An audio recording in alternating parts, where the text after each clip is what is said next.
Hi,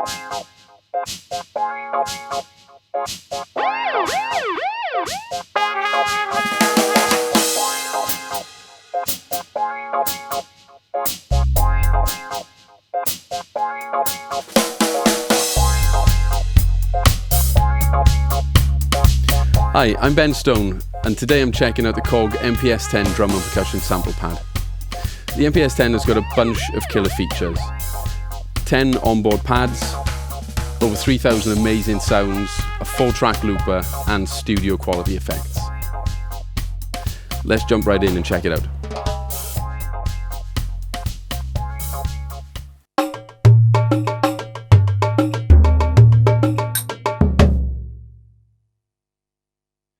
The pads on the MPS-10 feel really great. There's 10 in total, 6 main pads, and then we've got 4 pads across the top that double up as CC control. So there's plenty of room to trigger one-shot samples and loops.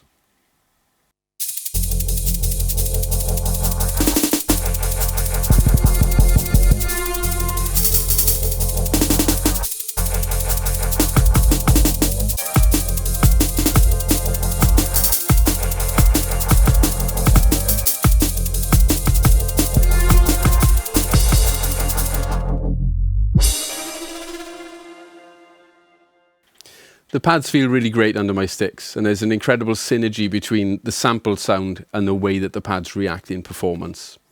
I can play these pads with sticks or my hands.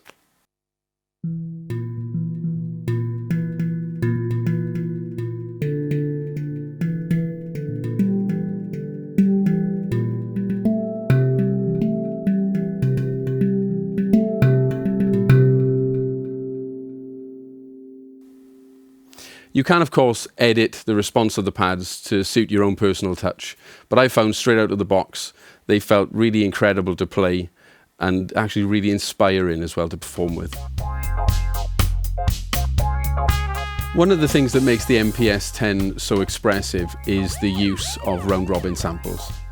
We see these a lot in sample libraries and software plugins and that type of thing. So what are round-robin samples?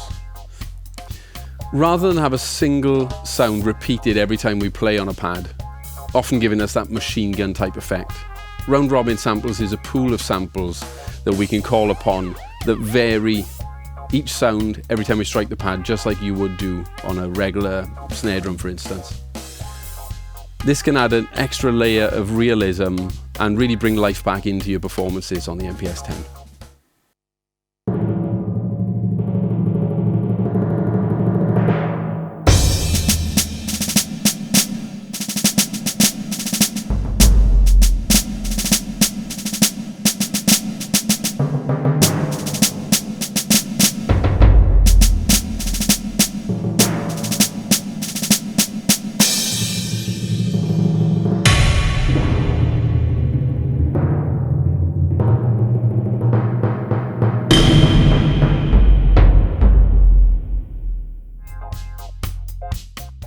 One of the things you saw me do there was use the MPS-10's continuous control, or CC pads as they're known, to change the pitch of the samples.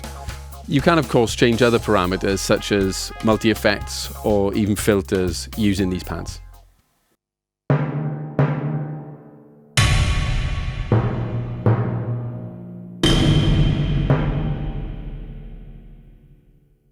This is a great way to augment your performances without the need to patch change, for instance. And this is especially good if you're playing a theatre show. Another way I like to use the CC pads is to control the filter. And this filter can affect anything that's come in from an external source, such as a laptop.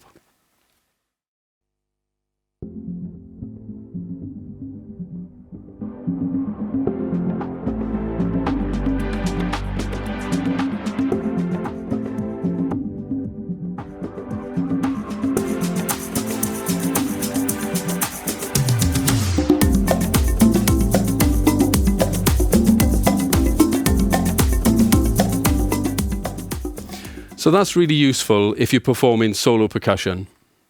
Now similarly, you can do all of that inside the box and use the CC control and the filters to affect your internal samples.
Another great feature that I love about the MPS-10 is a feature called smooth sound transitions.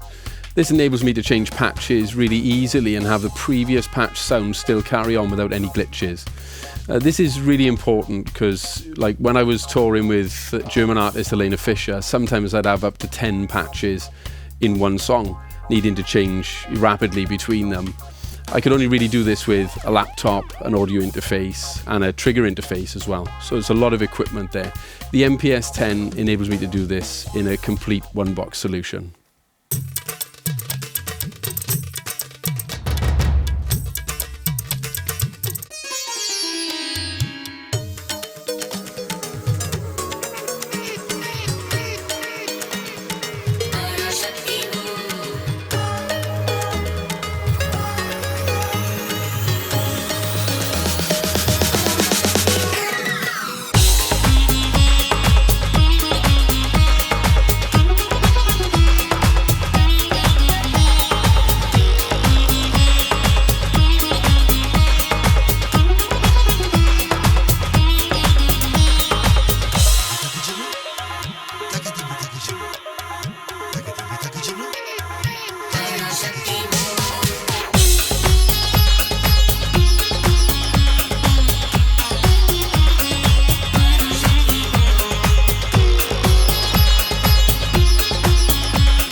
Another feature I used in that last example was velocity switching. This is where the sound changes depending on how hard I play the pad, and this is especially useful for dynamic snare sounds like in that last song.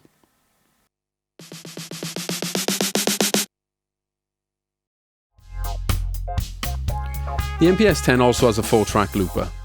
Now we can make loops using any of the internal sounds, but a really cool feature is you can export any of the loops onto a USB drive. We can also then re-import those and assign them to any of the pads to perform with. These can be loops or one-shots. I made this next example using the looper and the internal effects to create an interesting one-shot sound that I can play on a pad in a performance.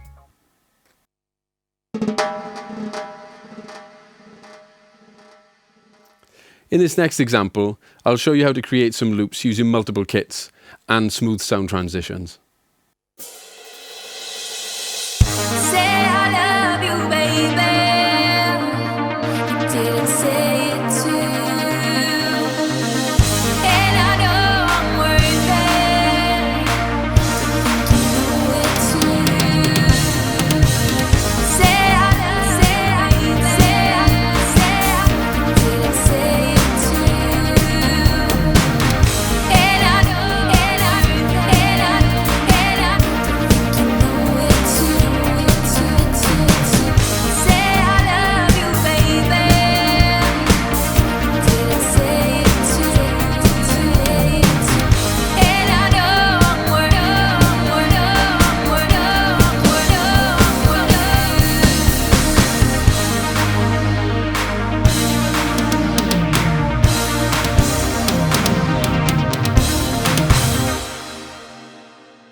As well as the onboard sounds, the looper is able to record audio from the aux input or the USB input. So right now I've got a synth, a bass guitar plugged in via the aux input, ready to create some loops.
the back panel, we can connect up to 4 trigger inputs. Now these can be drum triggers or drum pads. And one of the fun ways I like to use these is quite often on tour, I will sample different gated drum sounds or reverbs and then trigger them using a drum trigger and blend the acoustic sound with the sample sound.